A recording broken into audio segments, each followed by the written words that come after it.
Welcome to the Lifting Cues podcast, the podcast for lifters. And is this episode ever for the lifters? Today we're going to answer a bunch of common lifting questions, a bunch of common questions that we hear all the time in the gym or see asked online, things that are still debated about between seasoned lifters, advanced lifters. You know, what kind of things work best? What should we be doing? What shouldn't we be doing? Is there anything we should or shouldn't be doing?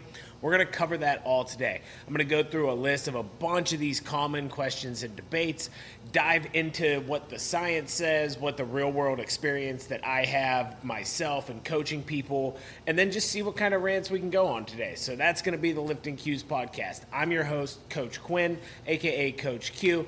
I'm an online and in-person fitness coach who specializes in training and nutrition plans for strength and physique development. I've been a lifter for over half of my life, and now in my 30s, I am aspiring to become a competitive power lifter, and hopefully a good one at that. So I'm going to use all of that experience from my time lifting and coaching to answer these questions, answer your cues, and give you my best cues to help you out in your journey in the gym. So let's dive right in. The first one that I'm going to ask is, are barbell exercises and compound lifts worth doing if your goal is hypertrophy? So there's an entire movement online and in kind of, I guess I'll call it like the bodybuilding space, more that compound lifts are not optimal for hypertrophy or muscle growth. Now, this is not entirely wrong. There's a lot of things about barbell exercises that aren't necessarily the best for hypertrophy. So if we want to grow muscle, we know that we want to get into the most lengthened positions possible. We want to get as much range of motion. We want to be able to emphasize the stretch on the muscle. And with a barbell, we are typically limited by the actual barbell. You think about a barbell bench press. You can only bring it down to where the barbell touches your chest. If you think about with dumbbells or a machine, I could stretch way back past my chest if I want to and if I have that mobility. So you are limited by the range of motion on the barbell. On something like a deadlift, you're really not in any lengthened position. I mean, kind of your erectors and your traps might be in some stretched positions, but you're not necessarily straining the muscle and maximizing the tension on the muscle in that stretch position, specifically for your glutes, your hamstrings, your lats and things like that, because everything is tight, everything is in the shortened position. So you're only doing really the concentric portion of the exercise. If you think about something maybe like an RDL, you can get more stretch because you're emphasizing that hamstring stretch a little bit more. So yes, there is some argument that it may not be 100% optimal if your goal is strictly muscle growth. Also, the barbell requires some stability. You have to be able to stabilize the weight. If you're back squatting, you have to be able to stabilize the weight on your back. So there is some of that maybe you can get into those stretched positions a little bit better if you don't have that stability aspect. If you pick a more stable exercise like a leg press, maybe that allows you to get a little bit more stretch. So my goal with this podcast is to give you guys actual answers. I don't want to answer every question with, well, it depends. So are barbell and compound lifts optimal if your goal is hypertrophy? Probably not. It's probably not the most optimal thing you could do. But do I think it's a waste of time? Absolutely not. I don't think that developing strength with barbell movements and learning the motor patterns that come with doing compound lifts and lifting heavy and getting strong is ever going to be a bad thing if your goal is muscle growth. So being able to learn how to stabilize as well, it will actually help you when you get to more stable exercises. I believe you will be stronger at leg pressing if you are a better squatter. You will have to learn the leg press, but I think if you can activate those stabilizer muscles and really lock yourself into that seat, it is only going to benefit you in other exercises. Also, learning how to push weight and develop force will only help you on more hypertrophy driven exercises. If you are stronger and you understand how to move and generate force better, it is only going to help you lift more reps, feel more confident pushing toward failure and pushing to higher intensities that hypertrophy demands. And then, just being able to progress further. I can progress with weight. I can progress with reps. So I never would say that it's an absolute waste of time to learn how to deadlift if your goal is to get big. And honestly, I mean, developing, again, a stronger posterior chain will only help you. Also, it is a great way to train your erectors. It is a great way to train your lower back, your core.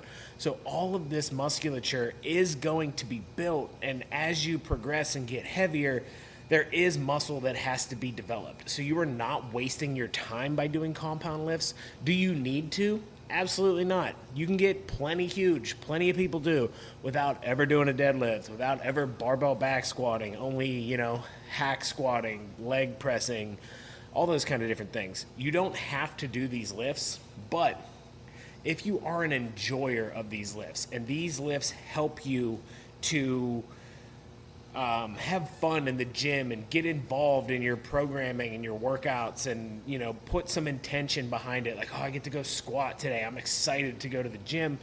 All your leg training will be better afterwards. I will also say for things like squats, anything where you're placing a load on the spine, or deadlifts, you're picking up heavy things off the floor, putting a ton of stress on your spine and central nervous system with these compound movements. Maybe we don't want to push them all the way toward failure.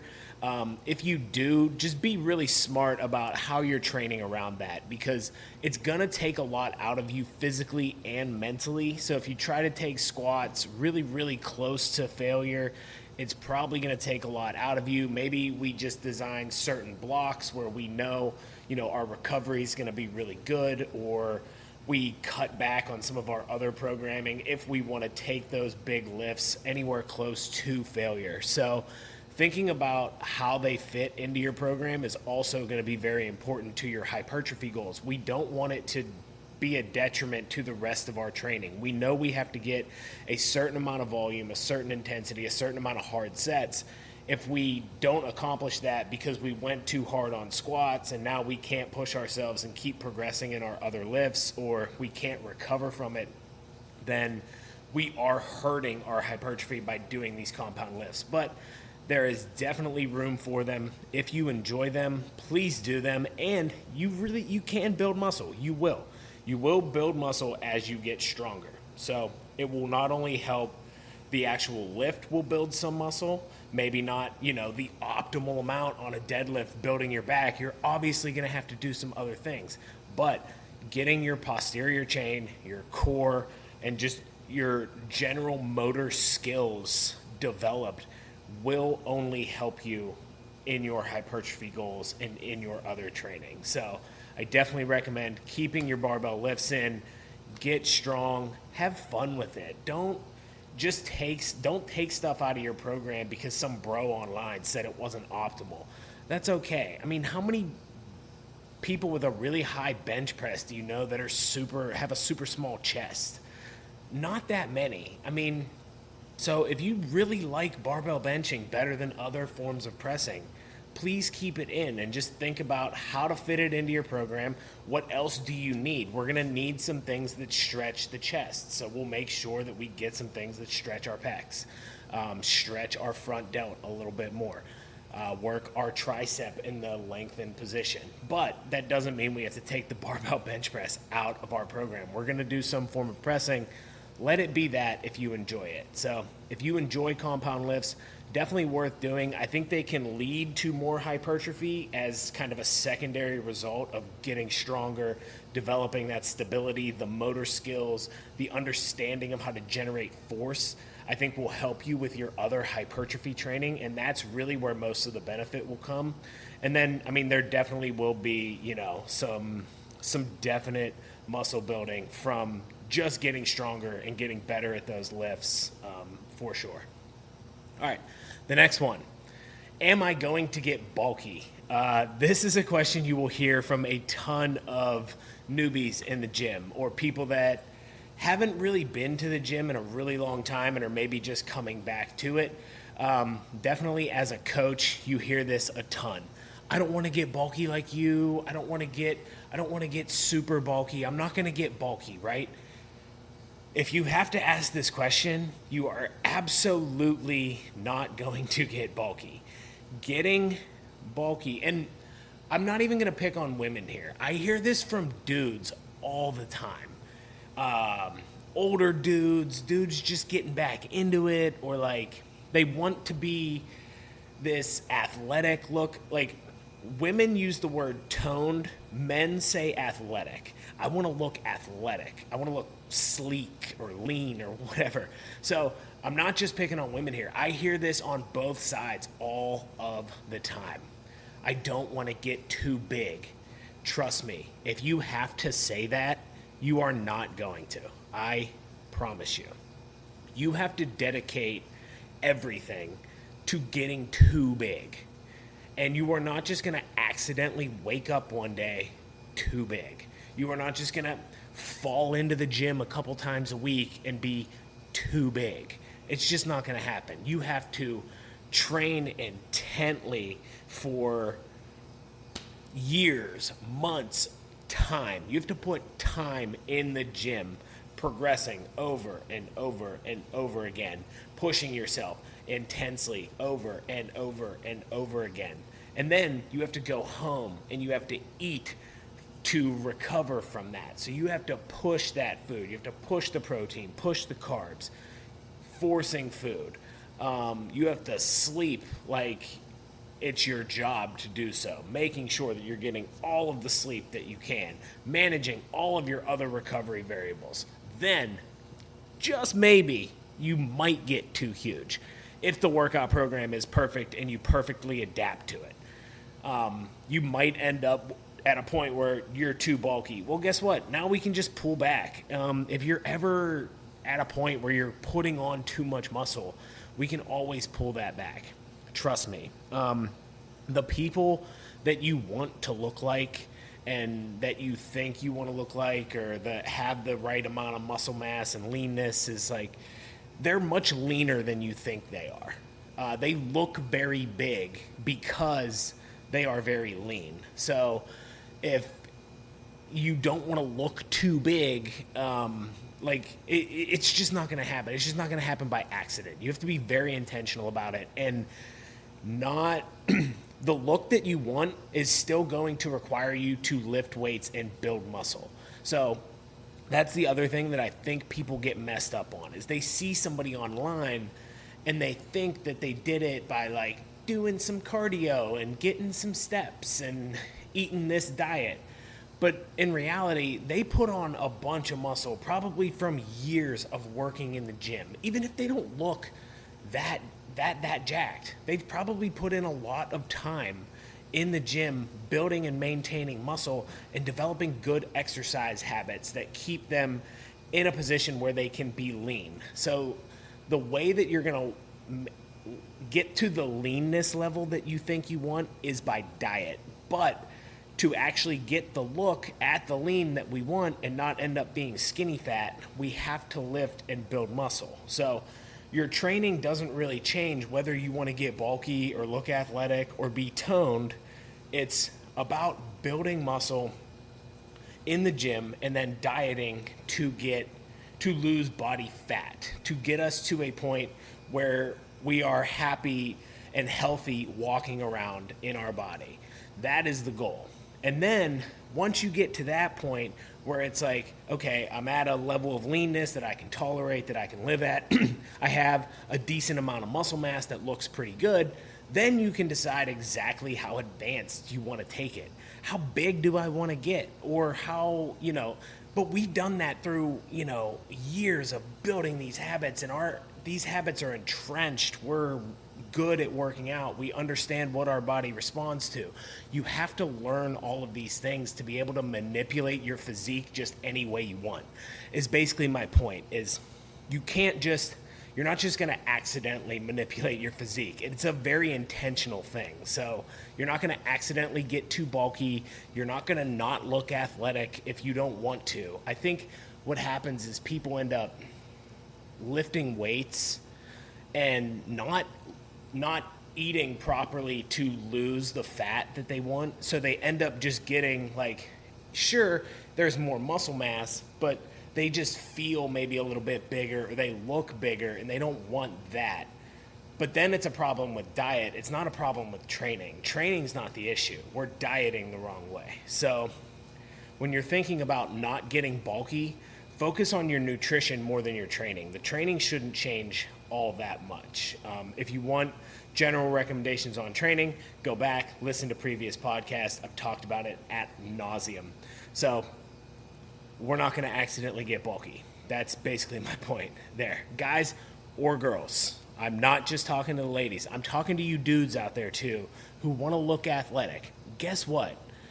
The soccer players or the basketball players that you look like fucking work their ass off. Like, they work hard in the gym. So should you. Rant over for that one. All right. Is there a difference between periodizing for strength versus hypertrophy? I know I need to periodize for strength, but should I periodize for muscle growth as well? Okay, so periodization is basically just kind of how we progress our training program over different, blocks of training. A block, we'll say, is like 4 to 6 weeks, where there's a certain goal in mind, and then we progress toward another goal. So there's a few different ways to kind of, periodize your training. Usually for strength, there's like an acclimation phase, and then there's a strength building phase, and then, some sort of taper phase, and then testing. So if you're a power lifter, that's kind of how your, peak program would kind of go, whether that be like 12 weeks, 8 weeks.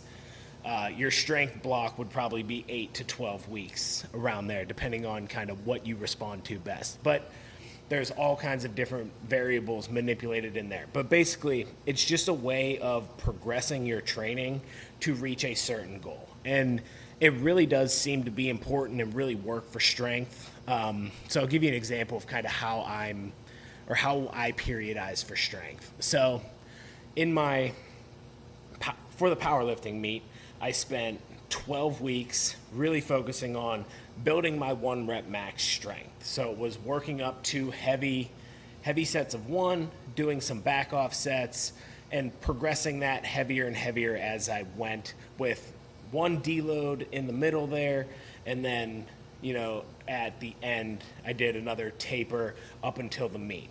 Now, my periodization is going very differently. So I'm pulling back and working on more of a power building sort of phase. So I'm going to spend a really good amount of time really trying to build some muscle, get stronger, but I'm going to work in some higher rep ranges because I was working so low. So now I've come up a little bit more volume, not quite as heavy, still pushing pretty heavy, but focusing on a lot of accessory muscle building to try and get bigger so that when I go into the next strength block, I'm stronger. So what I'll do is I'll do this for a while, this power building block, progressing it on and on until I get to my next peak block, and then, we'll kind of go from there with probably some deloads in there as well. This seems to work really well for strength because you progress to a certain point where you can't really progress any further, and then you have to adjust and periodize your training to either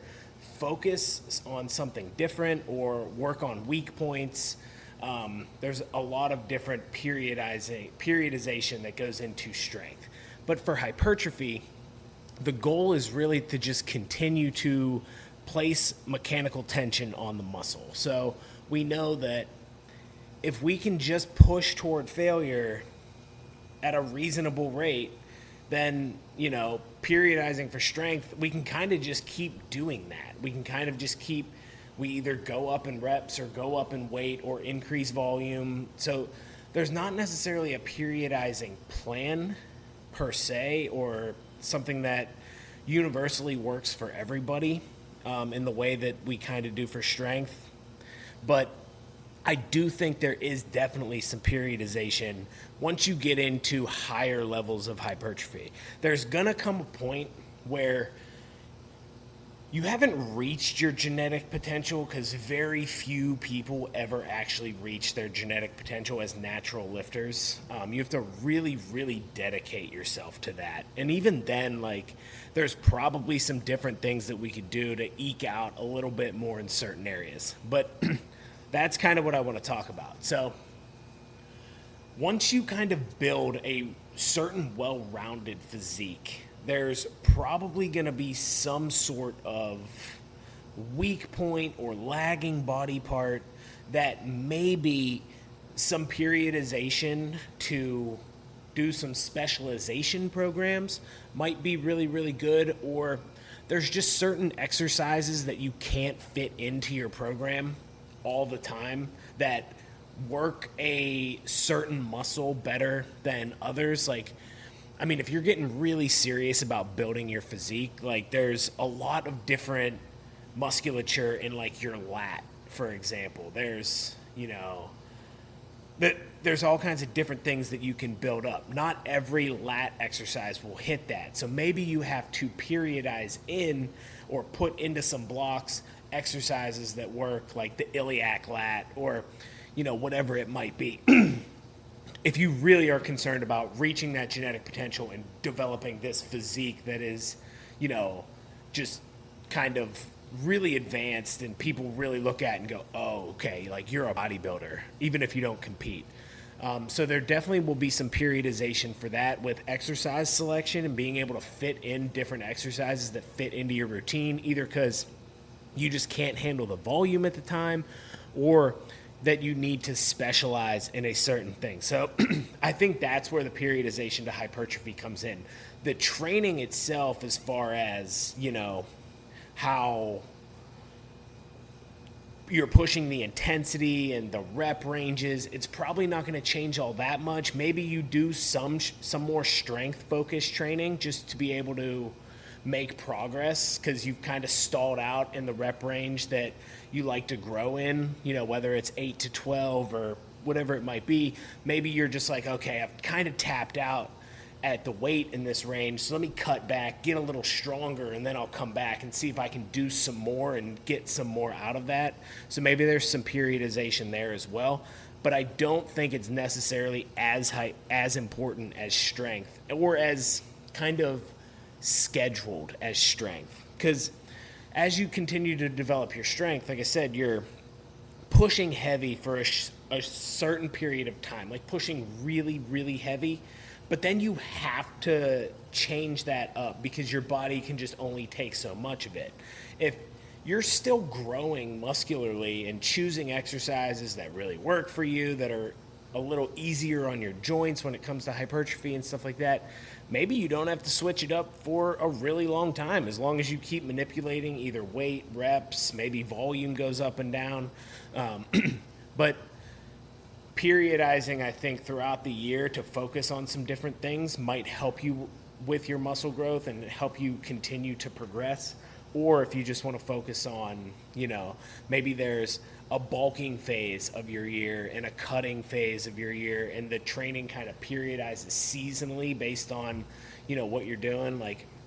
For a while there, I was I like to bulk in the fall and winter, cut in the spring, maintain in the summer. So my training kind of adapted to what I needed in those moments for diet purposes.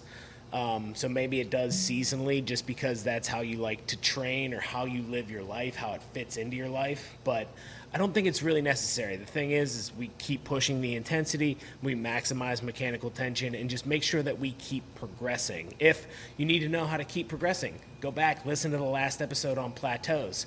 I'll help you with how to progress on strength and not stall out, how to progress on hypertrophy and not stall out. But periodization, probably more important for strength than hypertrophy, but there you have it.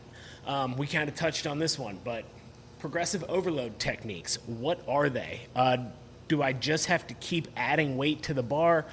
What happens when I can't? So what are the other progressive overload techniques besides just adding more weight to the bar? Because we know eventually that will tap out. And it's like, okay, I can't do a set of 3 with heavier weight than this. Is staying at the same weight and continuing to do sets of 3 gonna get me there? Probably not. So we have to adjust something else. So first thing we can do, adjust rep ranges. We can change the rep range, we can go lower, so hopefully that allows us to go heavier. We can't do 3 with 415, but we can do 2, so maybe we drop the rep range down, do 2. Maybe we can do 1 with 425. We work up to a heavy set of 1, back off with some sets of 3. Now, we finally get to the point where we can do 425 for 3 because we've adapted better to that weight by pushing it. We're not going to get to 425 by not doing that amount of weight. We're not going to be able to do 425 for 3 if we can't do 425 for 1. So adjusting the rep ranges would be my first thing. That might help you add weight. Also, just training in lower rep ranges may help in general, because if you're trying to train in like 6 to 8, but you're trying to work up to a heavier 1 rep max, maybe we just need to put more weight on the bar. So working in the 3 to 5 range, just to adapt to that load, finding different ways to adapt to load would be one of the first things that I would do. The other one would obviously be volume. If you have the time and the energy to put into whatever the lift is and be able to add some volume to that. Even for muscle growth, this is probably another one that would be good if you have the time. Like if you're just not putting a ton of volume into it, add more volume. So maybe that might help. It's just doing some more reps, getting better at the lift, getting better. I don't know if there's any actual science behind this. It's kind of just a theory, but I think getting better under fatigued states can help you with like a 1 rep max when you're actually fresh.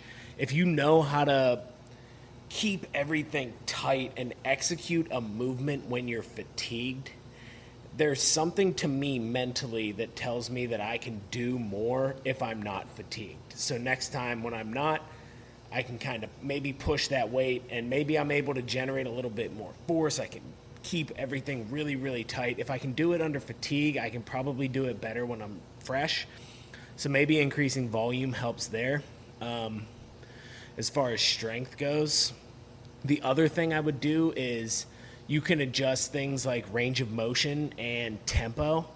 Range of motion being if there's an area that you kind of get stuck in, try to extend the range of motion a little bit. Like if you get stuck at the bottom of a squat and you're squatting to like parallel, try doing some squats below parallel. Now, again, strength is very specific, so maybe this isn't the case, but if you feel comfortable getting lower and you can work actually through that parallel position, both on the eccentric and the concentric, I think that makes you stronger. So increasing range of motion, if you're stuck in a muscle group, find a way to increase the range of motion for sure. We know how important the stretch is. So let's try to increase that stretch on the muscle. So definitely increasing range of motion as a progressive overload technique is definitely something I would recommend. Also, with that, you're going to build more muscle, which will make you stronger. It'll allow you to generate more force. So if you can get more range of motion in your squat pattern and make your quads bigger, your squat should get better. So that is another way that you can do it. Tempo is also a great one. Slower eccentrics, really feeling into that lift. I always go for the squat as an example, probably because it's my favorite lift and I just freaking love it. But I always think about the squat. Anytime I think about lifting, it's like, how can I make my squat better? So maybe that's just a me thing, but I always relate it back to squat. When I'm thinking about tempo with squat, I'm going down really slow. I mean, you're tensing up all those muscles. It takes a lot of strength, actually, to fight the weight, to fight against gravity as you come down, to try and stop that. Especially if you get stuck at kind of the bottom or, just out of the hole. I think tempo can be a good way. Also utilizing things like pauses, stopping in the position that you're weakest in or the position that you always get stuck in can be a great way to, make progress as well. If you can't progress in weight, let's just try and slow the tempo down. Maybe that helps us kind of break through whatever that plateau is. So I think even with, muscle, that can be a good one as well. Slowing down that eccentric, really fighting that stretch, getting all the way to that stretch position. Maybe it helps us actually slowly get to that nice stretch, feel it, let it stretch out there for a second, and then pull back. You get maybe a good stretch reflex, or like I said, just spending more time in the lengthened position. Maybe that helps kind of break a plateau. So those are some of the big ones. Last one I'll say is finding a range of motion or a variation of the exercise that you can overload a little bit better, like something like a pin squat or a rack pull. So you're not pulling the weight, you're not moving the weight as far. So maybe you can move a little bit more weight. It's kind of like putting a donut on your baseball bat. You swing it with the donut on there, and then you take it off and it feels really light. You put 600 pounds on your back, 500 doesn't feel quite as heavy. So just some things like that.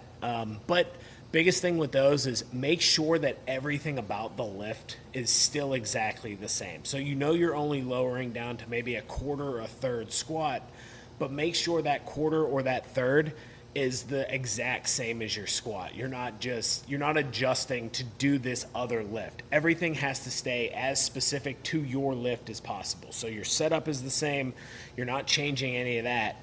You're not changing your stance at all or anything, but just doing the first quarter of your squat with a heavier weight. That can be a good overload technique, definitely for strength. I don't know necessarily. Finding ways to overload the stretch position would be the equivalent for muscle. Even if it's like lengthened partials, like you can't do full reps of lat pull downs from all the way up top, but you can get to here. But now I'm spending more time in that stretch position. I think that can also be a good one. All right, next one.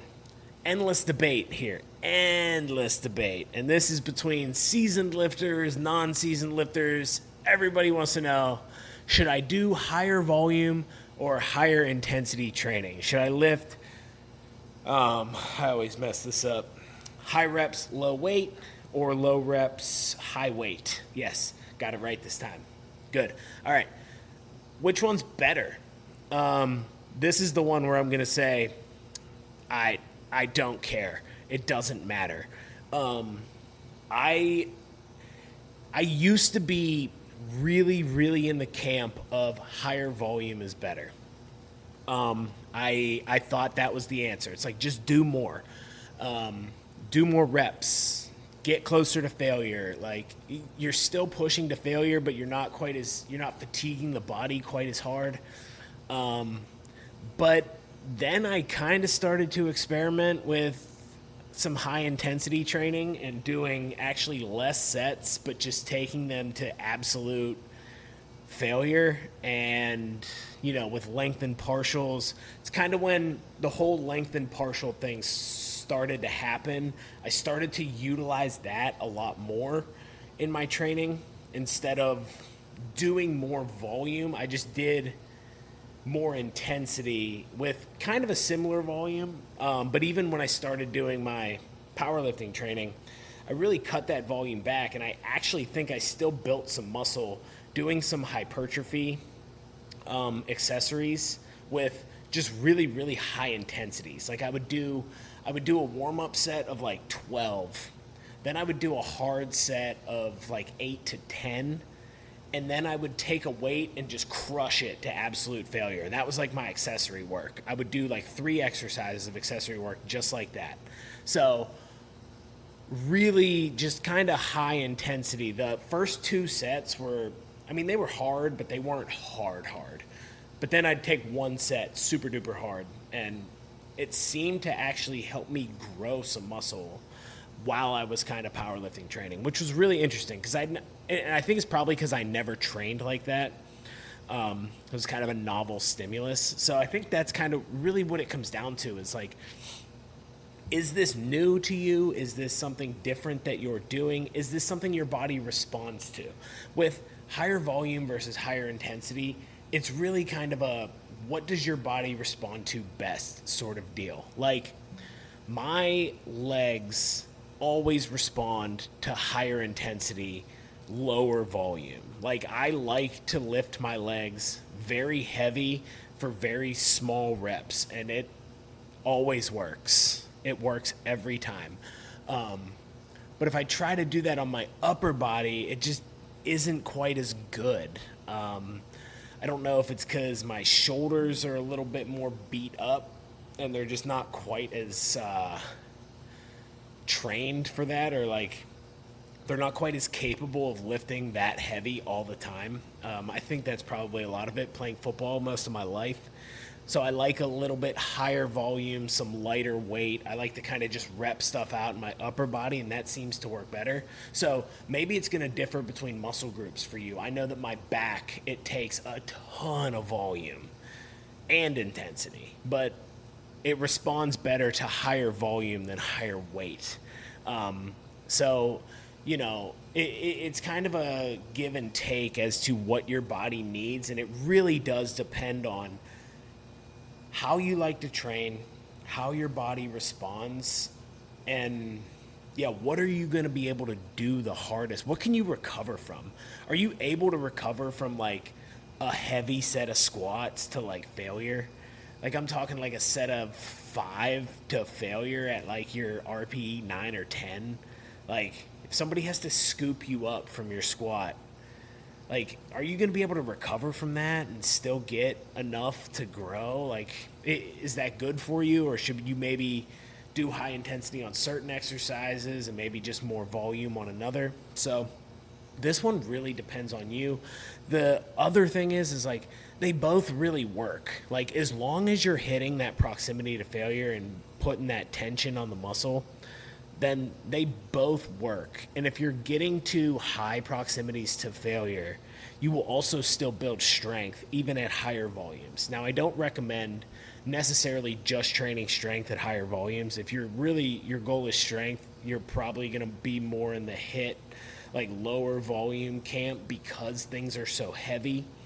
But you also don't want to be at that intensity all of the time because it's going to be really hard to recover from. So mixing in your volume, picking your spots with your high intensity, pick your blocks that you're able to do it in. But this one, like, no matter what the guy at the gym tells you, like, he's not you. He doesn't have your body. He doesn't have your mind.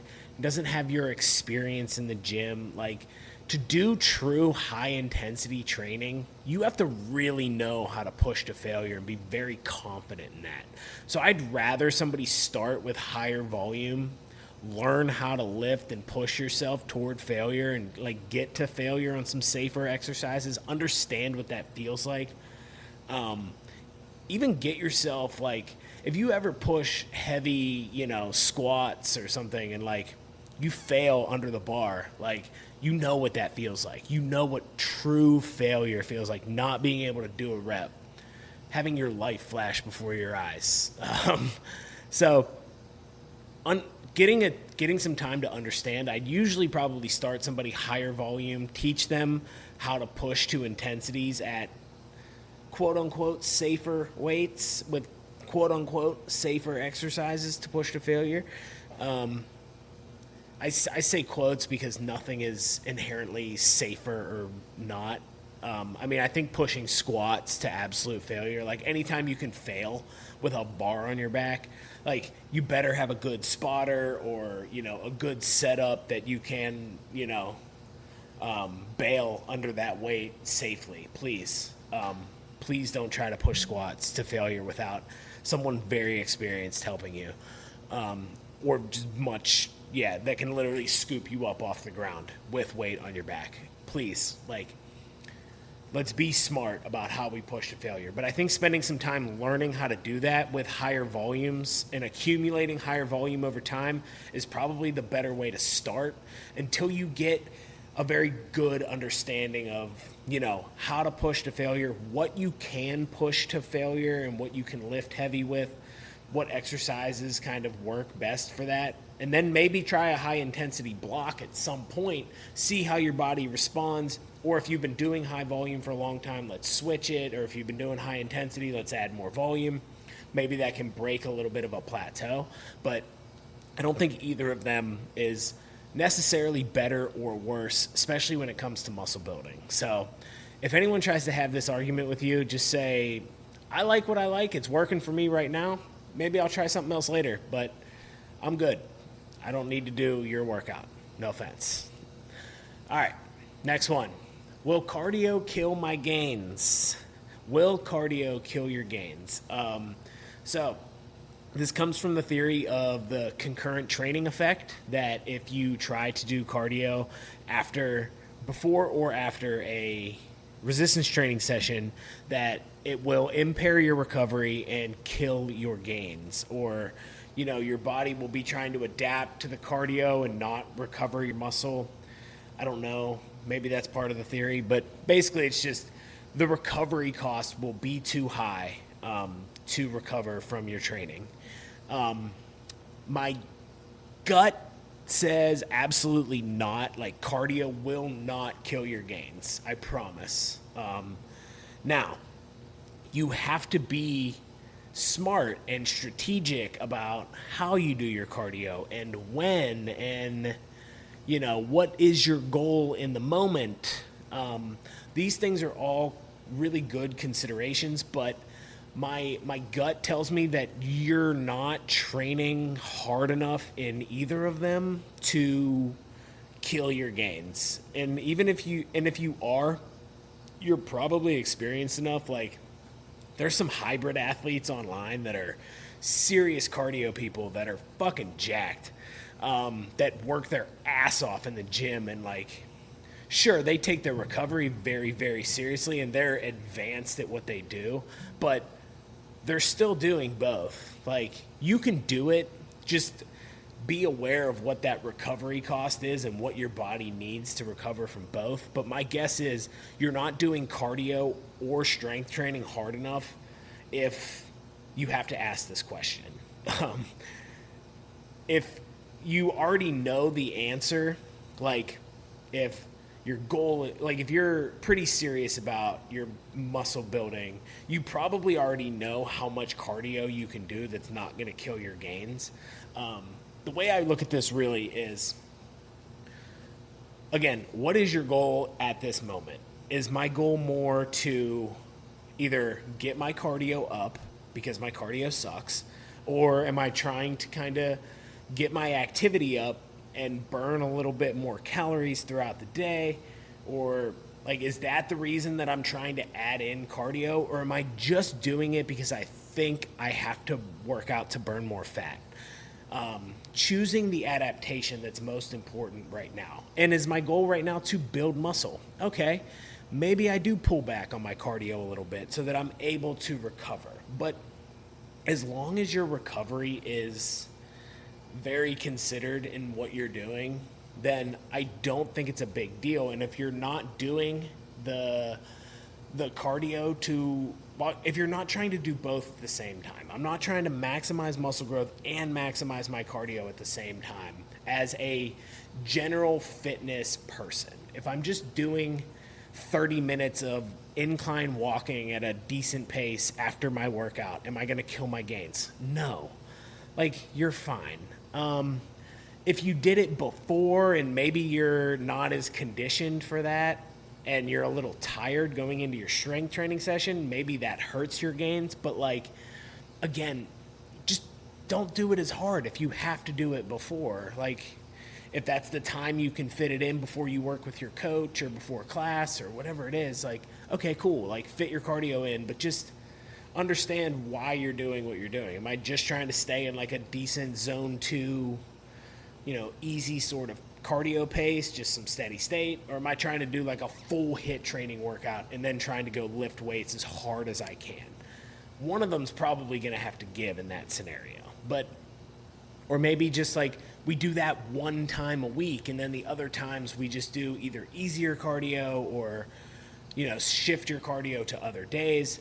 But I really don't think it's a huge deal for the most part. If you can spread it out throughout the day, like do 2 different sessions, like do your lifting in the morning or go for a walk in the morning or vice versa, like, maybe if you can, but if you don't have the time, please, it's just more important to get good work in and not worry about maximizing every single thing, because if you only have a couple hours in the gym a week and it's like I got to do my strength and I got to do my cardio so I can get them both in because they're good for me, it's good for my health, I need better cardio, I just need to lift to stay relatively strong, functional, keep some muscle mass, like, you're gonna be fine. Do it. Please do both. It's gonna be okay. You don't have to be like, oh, I wouldn't dare touch the treadmill because my bicep might be a centimeter smaller. Like, cardio, it's probably not going to kill your gains. Now, again, if you have serious strength or physique goals, yes, make sure you are fresh for your lifting session. Don't do cardio before. You don't need it. Don't wear yourself out in any sort of way if your goal is very serious for strength and physique. Get your cardio in separately or, when you can. If your goals are very, very serious, unless you know for a fact, like, how you can manage your recovery a little bit better. So, good there. All right, next one.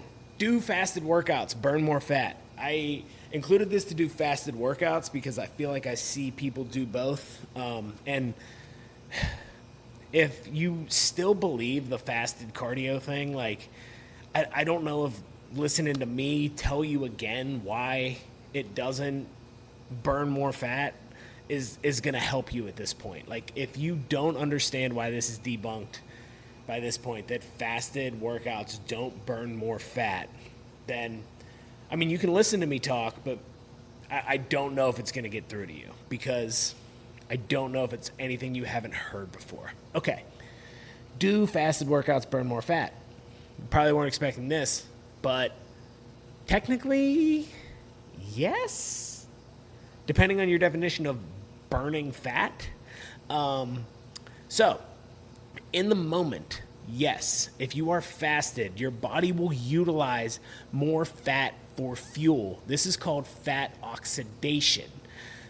Your body oxidizes the fat into a source of energy that it can use because it has to, because there is less glycogen. You have less glycogen in your body to pull from in a fasted state. You only have what's stored, basically. So your body will burn through that and then start to oxidize this fat. Now, sounds great, right? Awesome. This does not mean you are losing fat. This just means that your body is oxidizing it for energy. Now, this might not make sense. Hear me out here. Okay, so you did your fasted workout. Your body used the fat for energy. So it burned it, right? Yes. Now, you go and you eat after your workout because now you're fucking starving because you fasted, worked out. You're probably going to be hungry. Okay. What happens to the food that you're eating now? You think your body's not going to restore those fat stores? Like it's not just going to let them not be there. The only way that it helps is if you stay in negative energy balance, that you burn more than you take in. Because as you take in food again, it's just going to store fat back faster because it burned more. See what I'm saying? So unless you're able to stay in a negative energy balance, then burning more fat during your workout is not necessarily mean you burning more fat on your body overall over the long term. So if it does work out that you work out at like 8 o'clock in the morning, and if you don't eat breakfast, you'll eat less throughout the day. Okay. And you feel pretty good going into a fasted workout. You kind of like it. Awesome. Great. Then it helps you. If you go into a fasted workout just to burn more fat, but then you're overeating later because you're starving, then it's not going to help. So it really kind of depends on you as to what's the best for you. And also, what is the goal of working out? You know, is it to maximize performance and maximize adaptation of that workout? Then you should probably be fueled with something beforehand. It's like I said, if you feel good doing a fasted workout and you're working out pretty early in the day and you just can't stomach having food because it either doesn't sit well, either A, find something that does sit well and will provide you a quicker source of energy, or yes, you can work out fasted, but just make sure that you understand what you're doing after and the night before to make sure that you're fueled and ready to go. Most of us aren't doing workouts so extreme that we need like glycogen immediately when to eat it immediately before a workout. What you've stored in the past 24 hours is probably enough to get you through it unless you're an elite endurance athlete or doing a ton of mileage, or you're like a high-level CrossFit athlete. You're doing hard CrossFit workouts. Other than that, you should have enough carbs to get you through a workout. The main thing is you don't want to be hungry and feel depleted. So getting something in your stomach so that you don't feel hungry, that sits well with you so that you're not bloated or digesting too much food, is probably the way to eat before a workout. So working out fasted is just not, it's not any better. It's not gonna, and like I said, it's actually been shown that people that eat perform better in workouts. Maybe that leads to you burning more calories or building more muscle, and that helps you, your metabolism long term. I don't know. But if you like working out fasted, do it. If it helps you maintain a calorie deficit throughout the day by skipping breakfast, getting your workout in fasted, and then you don't overeat the rest of the day, also do it. If you hate working out fasted, good news. You don't have to. So that's it. If that doesn't change your mind yet, I don't know what will. But I promise you, it's not going to do anything different as long as calories and protein are equated. All right, we're going to do one more here. All right, last one. I should feel sore if I want to get big, right? You break down muscle to build it back bigger. ? No, this is not actually true. You do not have to damage the muscle to the point where you are experiencing soreness and delayed onset muscle soreness, or DOMS as I'll refer to it. For those of you who don't know that term, that's what that feeling of like extreme soreness in your legs when you haven't done a leg day for like weeks, and you do one and you're sore for like 3 or 4 days. that does not mean that you've stimulated growth at all.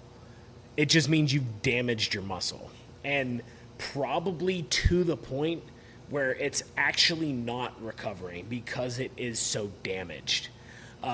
So soreness is not a proxy for damage. Soreness is a proxy for novel stimulus. So if you haven't worked a muscle group, or you just switched exercises, and like say you went from like hamstring curls to RDLs and your hamstrings are just toasted, that does mean that RDLs are providing some sort of different stimulus that maybe you're going to have to adapt to that the hamstring curls were not. Okay, interesting. Or I can just load the RDLs much heavier. So now maybe I do need to adapt my hamstrings to RDLs, and maybe that will lead to growth, but that session itself probably didn't. You probably just did damage. So you don't have to be sore, and you actually, I don't think, should be sore after every single session. If you are, either your recovery is garbage or your volume is just entirely too high. Like you're just doing way too much. If you're sore all the time, you're doing too much. Your body is not adapting properly and recovering from the training. So you either need to pull your volume back or change the way that you're training, or look at your recovery. Are you sleeping? Are you managing your stress? Are you eating enough? All those kind of things. So definitely don't just chase soreness. Don't chase exercises just because they make you sore. That does not mean that you're necessarily growing. Your body's actually not adapting. It's just being torn down from that exercise. But I will say, like, if you're walking out of the gym after like a leg day and you're like, that was great, I feel awesome, you're probably not working that hard. So I think there's probably a level of soreness that's like, okay, this muscle worked today. Like I did a leg day today, and I'm sitting here on this bench and I can feel that my glutes they're a little bit sore. You know, I did an exercise for the back of my legs, my glutes, my hamstrings a little bit that I haven't done in a while. So, okay, I expect it to be feeling a little bit. Like I can feel it. It's not too uncomfortable. I mean, I've dealt with plenty of soreness in the past, but it's not too uncomfortable. I'll probably keep an eye on how it feels the next 2 days. Did I do too much weight for a new exercise? Did I do too much volume with a new exercise? Or is this a good exercise? Like, can I feel that, it recovered well? I felt it in the moment. Like I felt that mind-muscle connection. I felt the stretch. So maybe this is a good exercise for me to keep in. I'm not too sore, which I shouldn't be because I'm pretty well trained at this point. Like, especially because I've been doing the style of training that I've been doing for, 4 to 6 weeks now. So I shouldn't be getting too sore from like the exercises that I'm doing. Now, like I said, when I flopped an accessory, or I switched out an accessory, maybe that accessory makes me a little bit more sore. Just trying something a little different, something I hadn't done in a while. And I like to do that with my accessories from time to time. I'm getting off track. All right. So should I feel sore though? Probably like not so sore that like I can't move. It shouldn't ever feel like the first time you were in the gym. Like I said, maybe if you started a new training block, you did an exercise that you hadn't done in a while, or you went way heavier than you normally do, or you just did way more volume, sure, you will get some pretty good soreness out of that. But just chasing that is not the way to make sure that you're growing. I think the biggest thing is making sure that you're finding the exercises that work for you, that you do recover from, so that you feel that mind-muscle connection. Again, if you did a heavy quad day, you should walk out of the gym feeling a pretty good pump in your quads, like feeling like your quads did something. Like you don't really want to do another leg extension. Like the stairs, like I can take them, but I'd rather not. Like that's the kind of feeling that you're probably looking for to let you know that you put in sufficient effort, and you got sufficient stimulus to the muscle that you were trying to grow, but you shouldn't be like not able to walk every time you do legs. That's not necessarily indicative of you growing at all. So make sure that, you are managing your recovery, you're managing your volume to something that, like I said, it feels good. You know that you're growing from it because you know that you've seen this progress. You feel like you've done something. You got a good stretch in the muscle, good pump, good mind-muscle connection, all of those things. But again, don't just chase soreness because all we're doing is damaging. So one little quick other tangent. So it used to be the theory that muscle damage was part of the muscle growth process. Again, you hear that break the muscle down so that it builds back bigger. And it's kind of been shown that this isn't really the case. The main driver is just mechanical tension on the muscle. So the actual, again, literally just the tension that's placed on the muscle is what is driving the stimulus for growth. There is some, I think, something from the pump and getting blood and fluid to the muscle that is, it's some superficial growth. So it appears to be growth, but really it's just kind of swelling.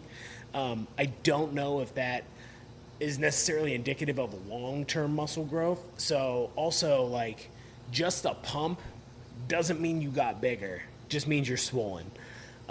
So those kind of two things I think have kind of been pulled back on as not as important because, like I said, just breaking the muscle down doesn't necessarily mean it's going to build back bigger.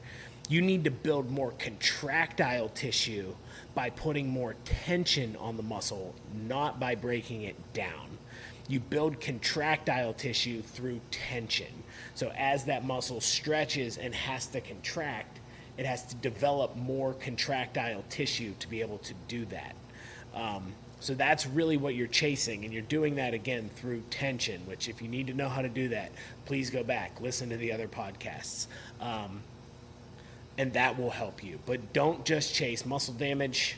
You should not be sore every single time you train. After you are sufficiently well trained, you should only be sore when you do something very novel. But working hard enough to feel the muscle and make it feel like it did something is definitely a good thing, especially the day of. That muscle group should be a little bit tired that day if you really want to sufficiently grow. All right, that's our time. I hope I answered a lot of these lifting questions, these common lifting questions, ended some debates that you hear all the time in the gym or online. And that's what I'm here to do. I'm here to answer your lifting cues. So if you have questions for the podcast, hit me up at CoachQ_fitness on Instagram, at CoachQ on Facebook. Send me a DM, comment on my posts. Let me know the questions that you have for the podcast, and I will make sure that I get them on here because this is the podcast for lifters, and I want to answer your questions. If you like this podcast, please like, rate, subscribe. Wherever you get that podcast, leave a rating and review, drop your question in the review. Let me know what you think. Again, this is for you. So if I can be better, then it will only be better for you. So I am happy to take the feedback. I want to hear all about it. I want to hear exactly what you think. So please let me know. And until next week, lifters, I'll see you then.